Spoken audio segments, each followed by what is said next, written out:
Дето умираше за секунди. Казаха 5 минути му трябваше без въздух на той 5-месечно беби да умре. И от тогава до днеска викам, ще съм с брат Велко колкото мога и с теб, колкото да сме водите и се потълспа. Искам да съм зад Исус и напред да продължам си. Слава на Господа! Аз мисля, че сега е момента да раздаваме, нали? Благодаря за вашето послушание. Много сте послушни. Направете място така, нашите ветреници да раздават десерта. Обаче, докато минат нашите, имаме две нужди да представим пред Господа. Едната нужда за брат Байрам, а другата нужда за един калайджия, който се казва Илия. Има страх и много му е притеснено. Искате и да ги издигнем с молитва сега. Бог обича да се молим за нуждите на хората. Татко, аз знам, че в църквата на брат Пето се издигали Байрам.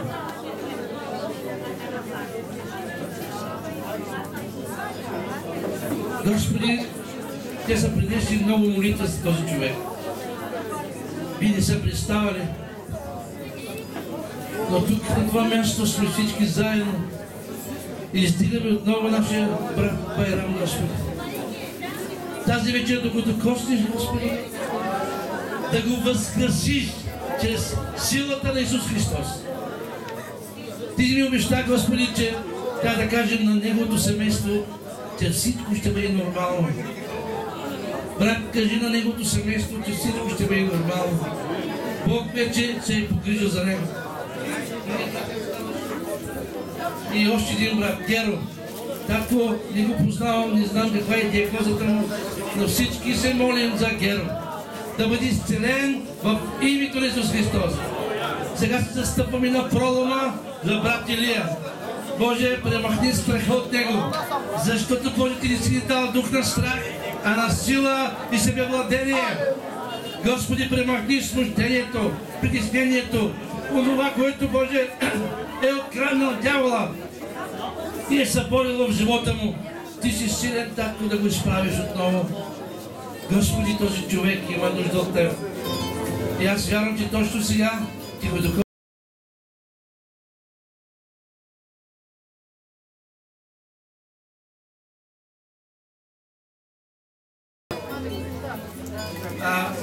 Аз искам да бъда честен, колкото е хубаво да като усещаме Божието присъствие. Няма нужда да претакваме нещата. Имате ли още нужда да представим пред Господа?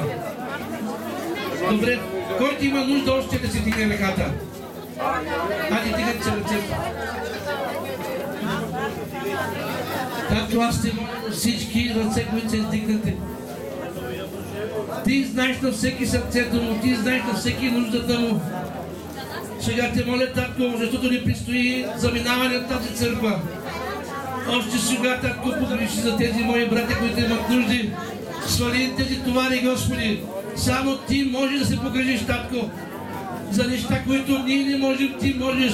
И аз те моля сега, на всички ръце, които се издигнати, да паднат товарите им, Господи, и всички нужди ги остави в твоите ръце. Изпълни сърцата им, татко, с вяра, с нова надежда.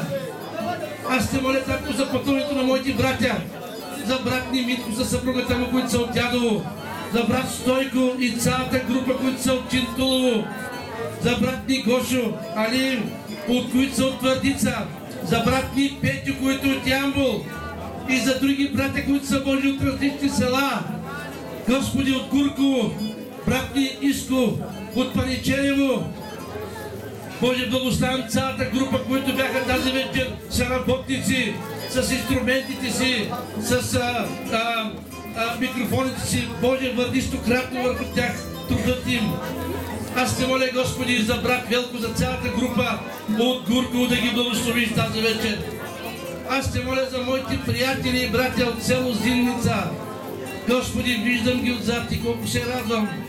Боже, душата ми ги благославя. Ако съм пропуснал, Боже, и други братя, бъди с тях, Татко. Всички сме тук да бъдем потопени в Божието присъствие. В името на Исус Христос. Амин.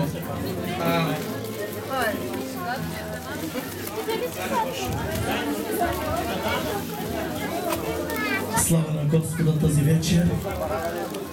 Душата ми се изпълни с Божията благодат, с Божието помазание.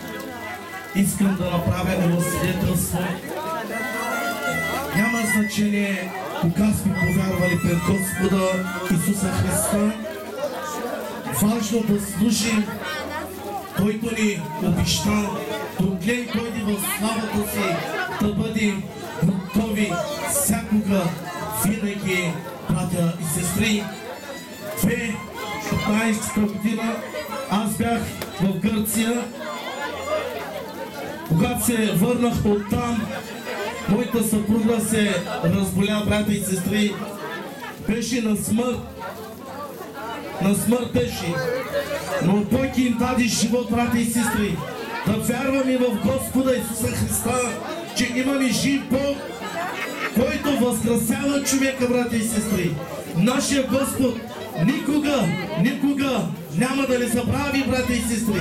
Само да си отдаваме сърцето на нашия Господ Исус Христос.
Stay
Geçe güzel toplamı resmen. Orkan ne oldu? Var pek getiriyor mu? Hadi gel toplam. Ben geldi.